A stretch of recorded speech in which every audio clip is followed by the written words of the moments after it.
Whitehall 1212.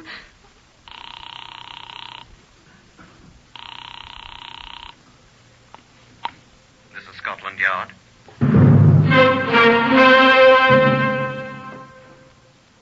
For the first time in its history, Scotland Yard opens its official files to bring you the true stories of some of its most celebrated cases. These are the true stories, the plain, unvarnished facts just as they occurred, reenacted for you by a British cast. Only the names, for obvious reasons, have been changed. The stories are presented with the full cooperation of Scotland Yard. Research for Whitehall 1212 is finished by Percy Hoskins, chief crime reporter of the London Daily Express.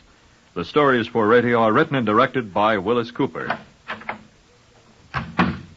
You will now hear from the man in charge of Scotland Yard's famous Black Museum, Chief Superintendent John Davidson. Good afternoon. This is not, for a change, a murder weapon, but through its use, a murderer was brought to book.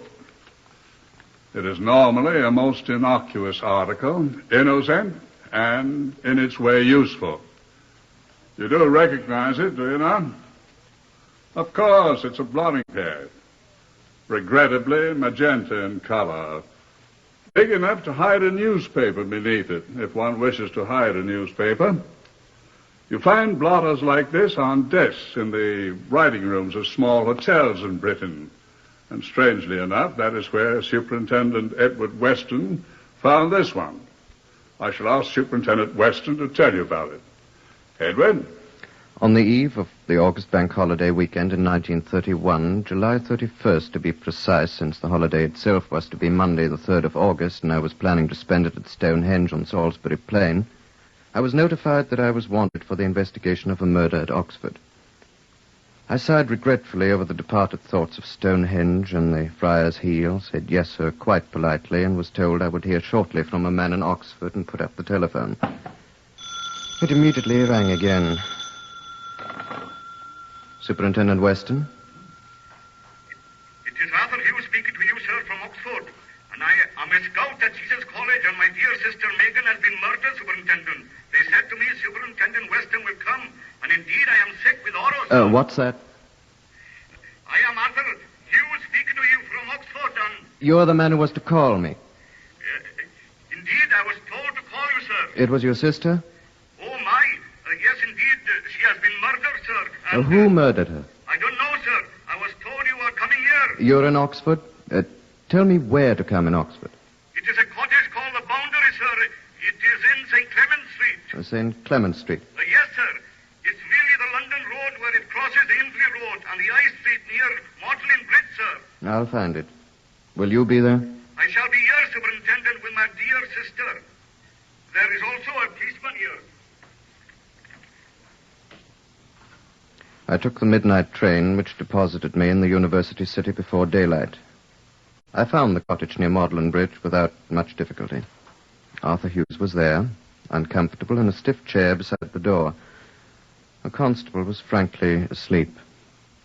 I identified myself to Hughes, and we went inside.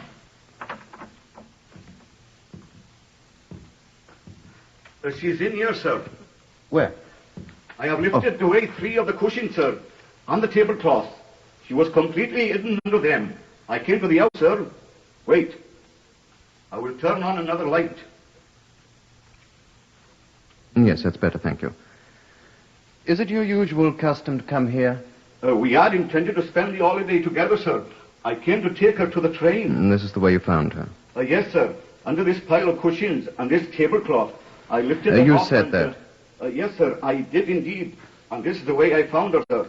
Moved anything? No, sir, I have not. The house is exactly the same as it was. The medical man barely touched her. He did not need to, as you can see from her head. My poor sister. Yes.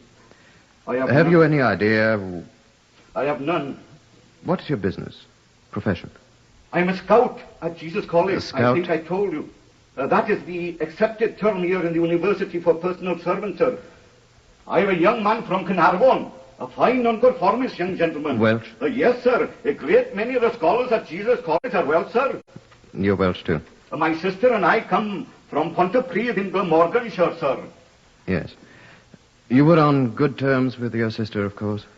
I was that. I love my sister dearly. And you say you have no suspicions? I have not, sir. If I could think who in the world had done this, my hands would be at his throat this very minute. I should not be here, I assure you. I think the first thing to do is to remove your sister's body to the mortuary, Mr. Hughes. That is well thought of, Superintendent. If I waken the constable at the door, then... Please do so. So I will, then.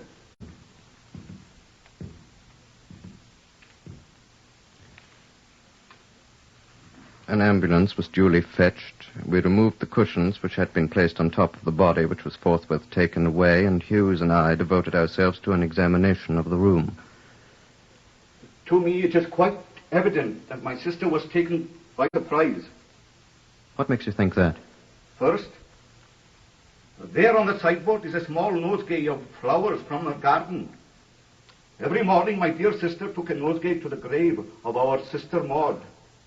She has not missed one morning in the 11 years since Maud died. If the flowers are still here, then... Yes. Anything else? You can see through this door the room in which my dear sister slept. Please notice that her bed is only half made. Yes, I see. And in the scullery, here are her breakfast dishes, still unwashed. She would never leave them that way. Yes. And here is her new vacuum cleaner. She left that, too. Yes, but the vacuum cleaner isn't connected up. Huh? You see, the flex isn't plugged in. She wasn't using it. There is something strange about that. And what's that? She always vacuumed the house in the afternoon, not in the morning. She was a creature of inflexible habits, was my dear sister. I don't think I follow you, Mr. Hughes. It is quite evident she was interrupted this morning by the bed and the breakfast dishes, and the vacuum cleaner should not be here. Sure you didn't put it there yourself? Of course not, sir. Why should I? Sure, I don't know. It was there when I came in. The door was unlatched, and there it was. And she was lying here under this great pile of... Ah! What now? That's not my sister's vacuum cleaner. Whose is it, then? Whose is it, can you tell? It looks ever so much like the one she bought last Lady Day. Last of March. But it seems different somehow. How? I don't know. I was here with her when the man delivered it to her, but... Know what I think? No, sir. I think you're dotty. Wouldn't she be doing with a vacuum cleaner in the morning? I'll have a look in the dust bag to see if she was using it. Although how she'd use it without connecting it. The dust bag? That's what's different. Different? Quite right, sir. I've seen this vacuum cleaner a dozen times, and the dust bag's dark red. Just like the one I have at Mr. Morgan's rooms at the college. The dust bag's a peculiarly hideous shade of cerulean, Mr. Hughes. Yeah? Blue. Sky blue. Well, darker than sky blue, but it's blue. How could it turn blue, sir? I don't know. Are you sure you're not mistaken that it hasn't always been blue? I was here, I say, when it was delivered. And it was red. It was red yesterday, sir. Then what's happened to it? Has it been It's changed? been changed. Uh-huh. Well, why should she change it? My sister? She couldn't have changed it herself. She couldn't mend a saucepan. Well, who changed it then? Besides, where would she be getting another dust bag? This blue one. From the vacuum cleaner shop. There is no vacuum cleaner shop here in Oxford. She bought it from a peddler. Would you recognize this peddler if you saw him? You've seen him before, have you not? He is such a nice, pleasant young man. So quiet. Eh? Yes, I have seen him, but... What's his name, do you know? No, I do not. No, Superintendent. I do not think I ever heard it. Do you know where he lives? I'm sorry, I do not know that either. Well... I'm sorry. Yes? Well, we have no idea that he's even been in Oxford. Since he sold your sister that machine, if that is the machine he sold her. It is the machine. Do you see where the enamel has been knocked off the front of the thing? Mm-hmm. That happened the very day he fetched the machine. He knocked it against the door whistle, and he let my sister have it for a shilling less because of the damage. Oh, yes, I know that machine. It is indeed the same one. Except the dust bag. Yes. Look you, Superintendent. It is daylight outside now. Well? I could go out and wake up some of the neighbors of my sister and ask them if they have seen this peddler here today. Yesterday. For now, it is tomorrow. Huh. You know the neighbors? Indeed. And do then. Go and ask. I'll go over to the police station, see what I can learn. Then I'll return if you've learned anything. Shall I come after you, sir, or will you return here? Better come to the station, Mr. Hughes. Yes, sir. And if I'm not there... Yes, sir. I'll be at the mortuary. But you wouldn't want to come there, I suppose. And why not, sir? My dear sister is there, is she not?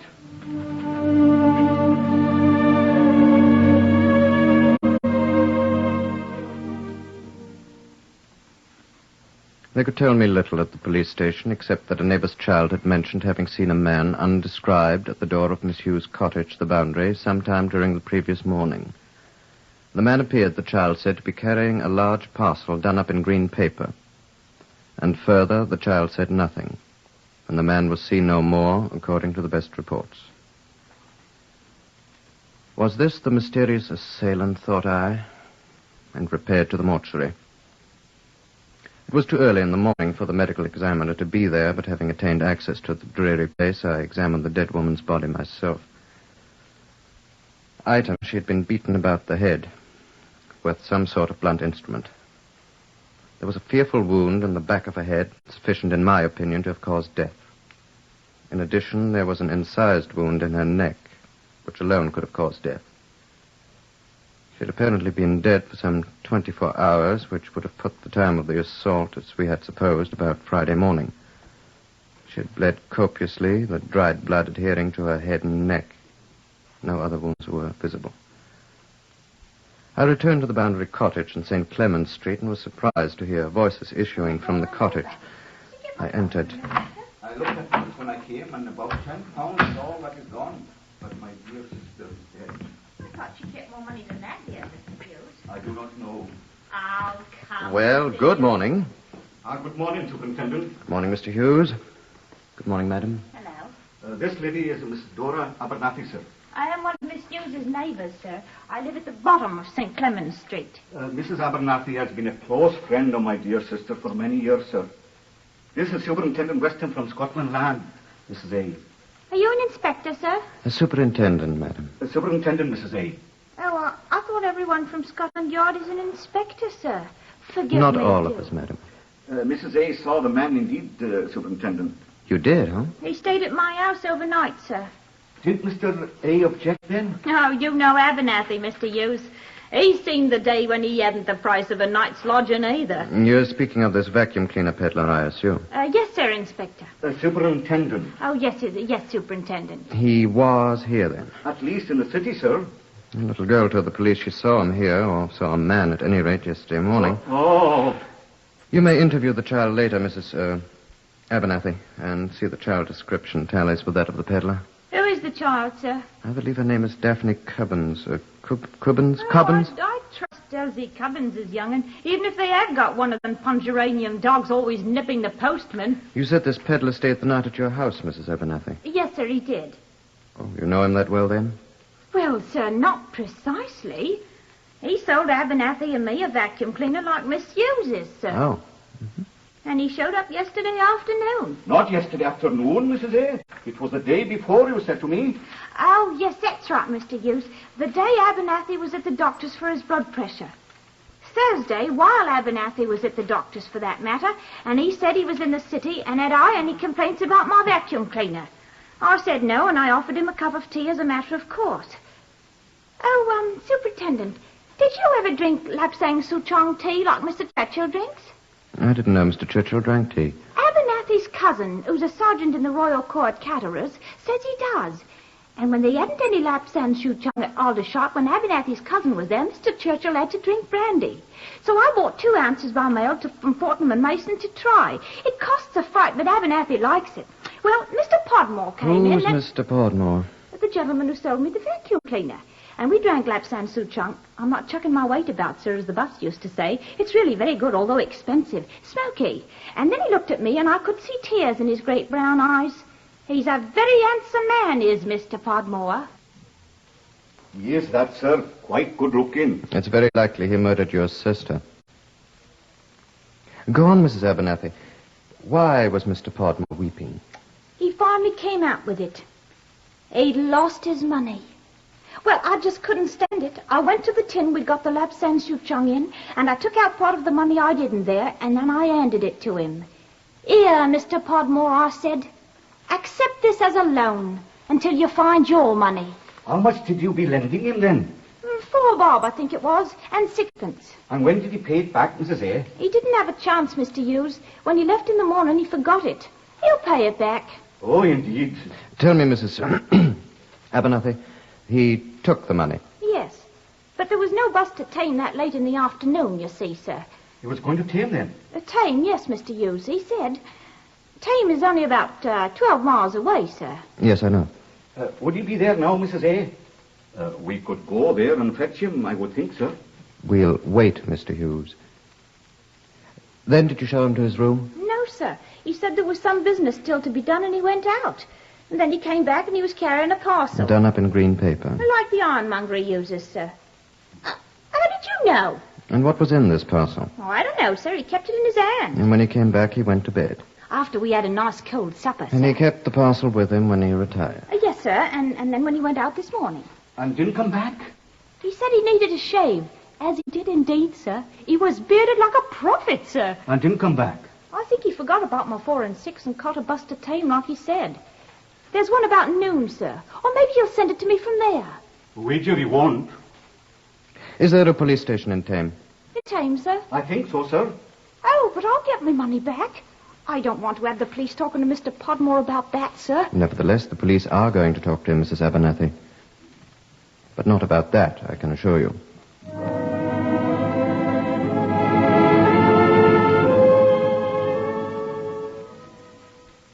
Before I talked to the police at Tame, I asked some other questions in Oxford of the ironmonger.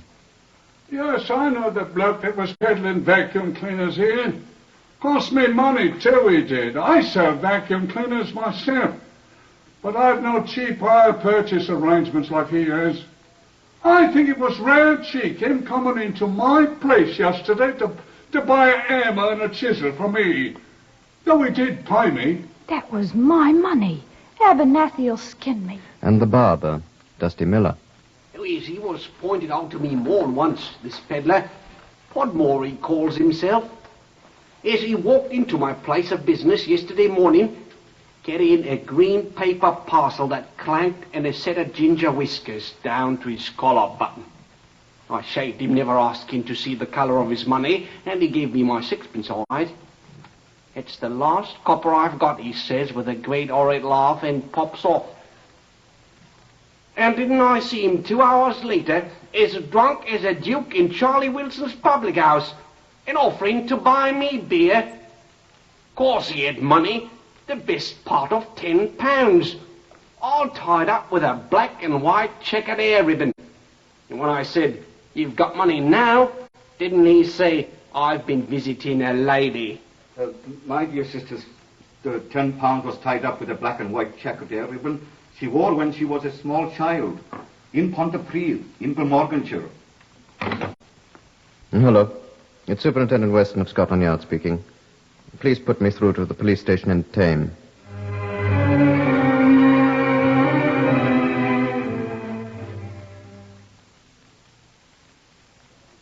Tame, which is a country town of about 3,000 population, is about 12 miles north of the city of Oxford. It is a typical small English country town, too close to the other largest cities to have retained its ancient importance as a market town. I had taken into consideration that visitors are comparatively rare in Tame. After asking the Tame authorities to report to me at Oxford by telephone, I asked to be put through to Aylesbury. Aylesbury, just across the border between Oxfordshire and Buckinghamshire, is a town of nearly 30,000. It is a well-known centre for straw and laces and is a municipal borough, the capital of the county of Buckinghamshire. Travellers by bus from Oxford to Aylesbury transfer at Tame, a few miles away. As I anticipated, Tame knew nothing about a vacuum cleaner salesman named Podmore on answering to the meager description I was about to give them. Aylesbury was more reassuring, however, and about midnight the 1st, August 1st, the first day of the bank holiday weekend, I received a telephone call from Sergeant Urquhart there. Detective Sergeant Urquhart, yes, sir, at Aylesbury. Now, sir, so far as we've been able to discover, your man is not in Aylesbury. Oh, too bad. Well, sir, we're not sure he hasn't been here. What's that? perhaps I should say, sir, we are sure he has been here. Oh, good then, I hope. Yes, sir, he was here. We're reasonably sure. At least a vacuum cleaner salesman was here, but his name seems to have been Hughes. Hughes? Yes, sir. Arthur Hughes, sir. Arthur Hughes. My name. I think that's our man, Sergeant. Is he still there, then? Sir, I think my Uncle Dan has done a terrible thing. Your Uncle Dan? What's your Uncle Dan got to do with it? Well, sir, he owns the hotel where the man was staying, sir. What did he do? He chucked the beggar out, sir. What? Why? What's the matter, sir? Quiet. Why? Tell me that, Sergeant. Well, sir, this Hughes was here the other day, and he went away yesterday without bothering to pay his bill, you see. And he came back this afternoon on the bus from Tame, and he came back to my Uncle Dan's hotel as big as life and asked for his room back again.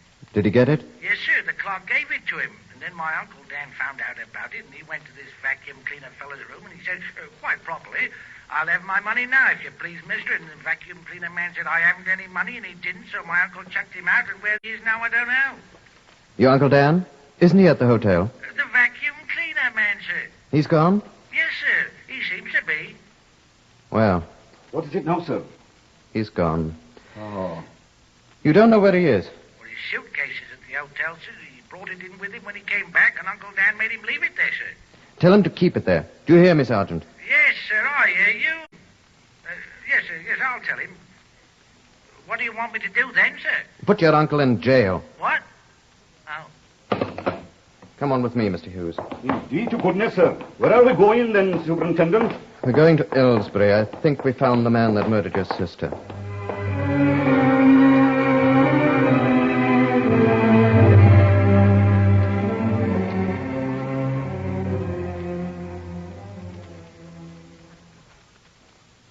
In the hotel room at Aylesbury, we found the suitcase in the room where the guest had left it when he had been told he was no longer welcome.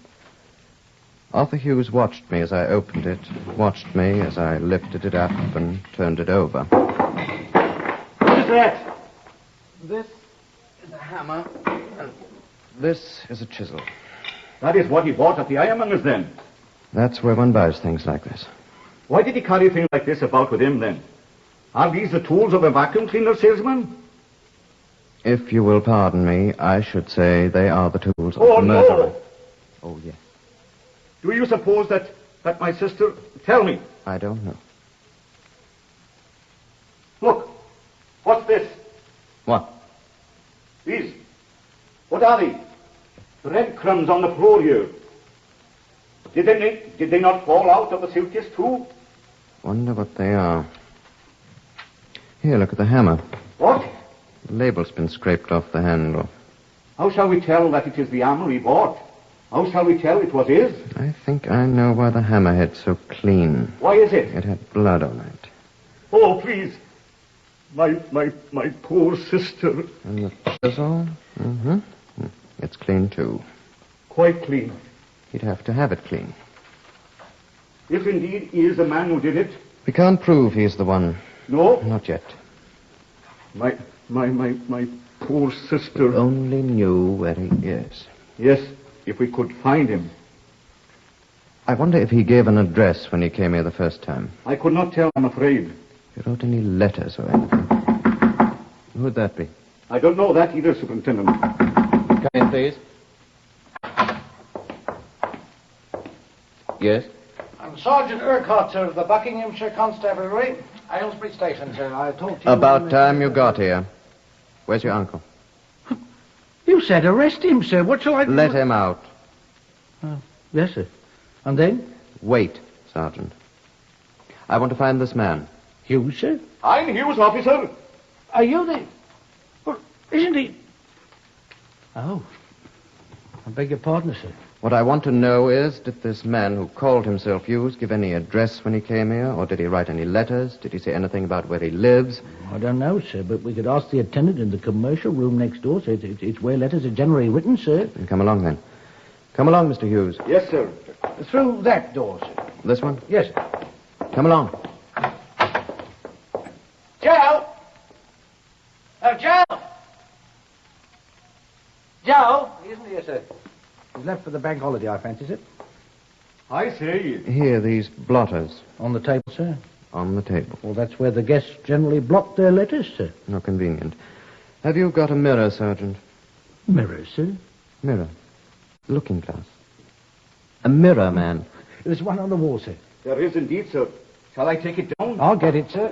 Oh, don't drop the blasted thing. I'll look out, I tell you. I've got it, sir. What do you want me to do with it? See these signatures on the blotter? They're reversed, sir. That's a characteristic... Look in the mirror. Oh, I can read them now, sir. Can you, then? I can read them too, sir. Look, dearest Mabel. Better not bother with that one. What's this one say? Dear Uncle Oh, I wrote that myself. I can't read that one either, sir. Read all the others and write them down. Perhaps one of them is this. Whoa, sir. I want them all copied down, and I want every one of them investigated, Sergeant. And if one of them's the man that murdered my sister... Someone murder your sister, mate? If we find him, I will kill him with my own hands. Oh, no, you won't, mate. I swear I will. Don't struggle, mate. We'll hang him.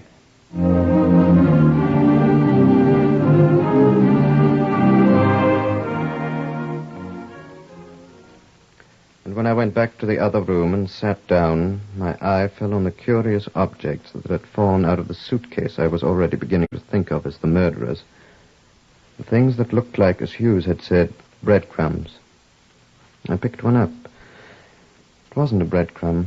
It was a tightly rolled wad of paper. Curiously, I dipped it into a glass of water. It opened up like a tiny flower petal, and I saw printing on it.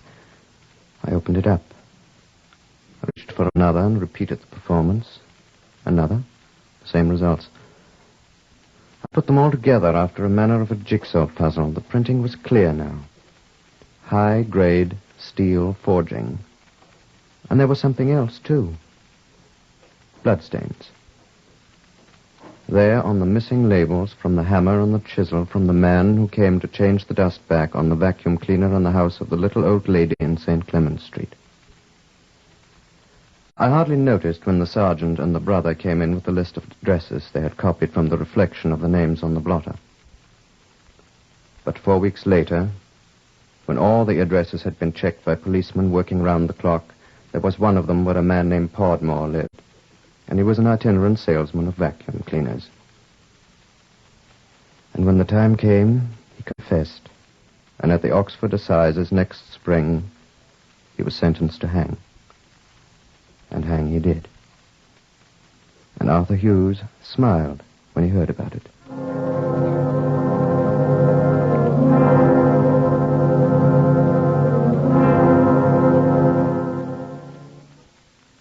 This is NBC, the National Broadcasting Company.